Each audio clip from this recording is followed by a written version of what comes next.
6, and that's clauses 101 to 103. And the question is that clause 6 stand part. Chair. I call Stuart Nash. Thank you very much, Mr. Chair. This is quite a narrow part, this part 6, and I would like to correct a mistake I made earlier. I think when we talked about part 4, I said that part 4 was the only bit not to be touched in this 57-page bill by the 70-page SOP. I stand corrected there, Mr. Chair. Part 6 has also not been touched by an SOP, and I'm wondering if the Minister has something to table, because he has made considerable amendments to the rest of this bill, and I suspect that perhaps there should be amendments he wants to make to this, because it doesn't seem right that there should be 1 or 2 clauses that sit outside this, that people will have the ability to debate. And I'm being facetious, Mr. Chair, I apologise for that, but I must admit this borders on the ridiculous a little bit, and I find it, as a New Zealander, let alone as a Member of Parliament, I find it a little insulting that again we're standing up here debating a tax bill that has gone through a very rigorous process and then to have a 70-page SOP lumped in front of us. And I don't think that's how New Zealanders really want tax legislation to be passed in this Parliament. Well, in fact, I know it's not what they expect. But, Mr. Chair, let me come back to clauses 102 to 103. These are basically technical amendments concerning the approved issuer levy. And if I can give a little bit of background of this, if I may. And recently concluded tax treaties with Australia and New Zealand include a new exemption from source country tax for interest derived by banks. For interest derived from New Zealand, the availability of this exemption depends on the borrower paying the AIL, which is the approved issuer levy, unless the borrower is not eligible to elect to pay the levy, or there is no such levy, or the rate of the levy exceeds 2% of gross payments. I know this sounds rather technical. It is rather technical. It's actually a technical amendment, but I think it is a very important amendment because it concerns banks, it concerns tax treaties, and anything that concerns banks, New Zealanders need to know about. It needs to be out there. Anything that concerns tax treaties is most important as well. As we know, under this government, a lot of New Zealanders are deciding to up and leave. They need to know the details. Well, the details of tax treaties between New Zealand and other nations need to be available, so if they so decide to take the point and read the treaties that go on between our wonderful country and the country they're travelling to, then they may well be able to do this.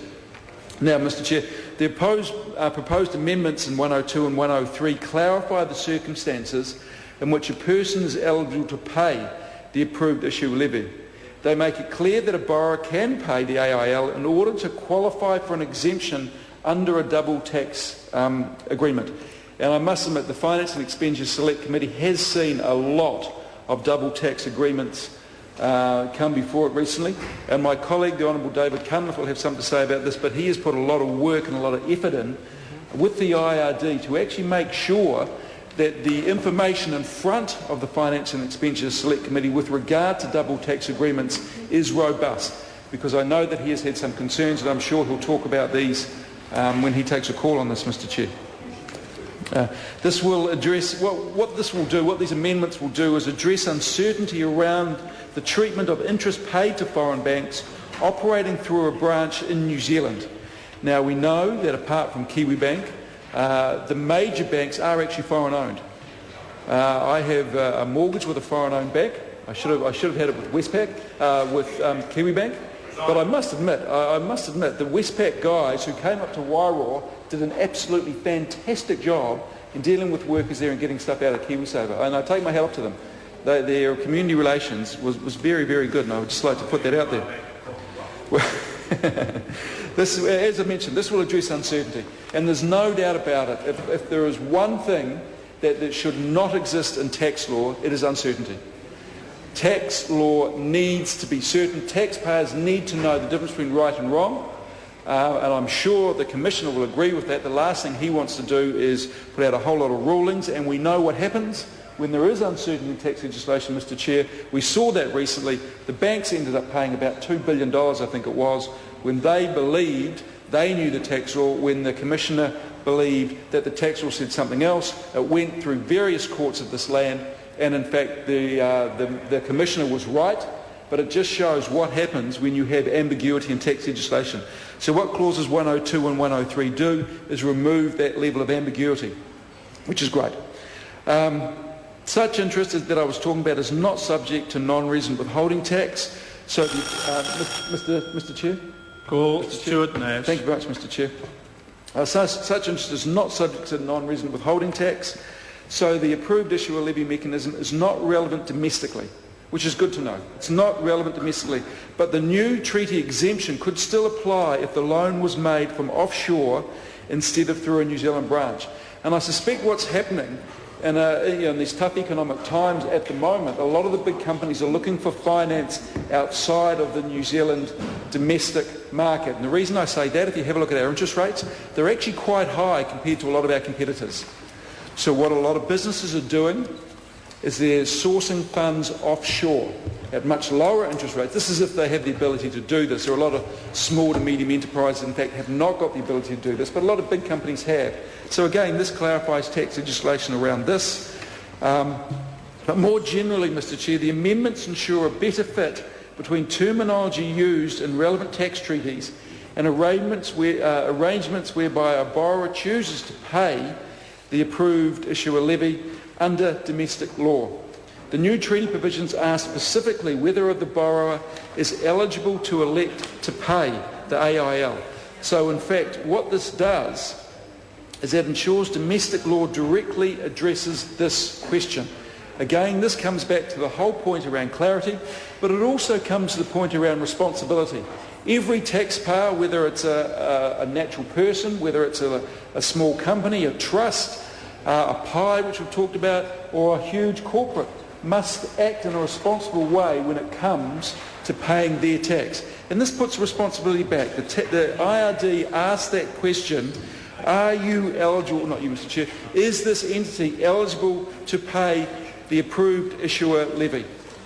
And as mentioned, the amendments will ensure that domestic law directly addresses this question. Most important. The amendments are also intended to make the existing law more transparent.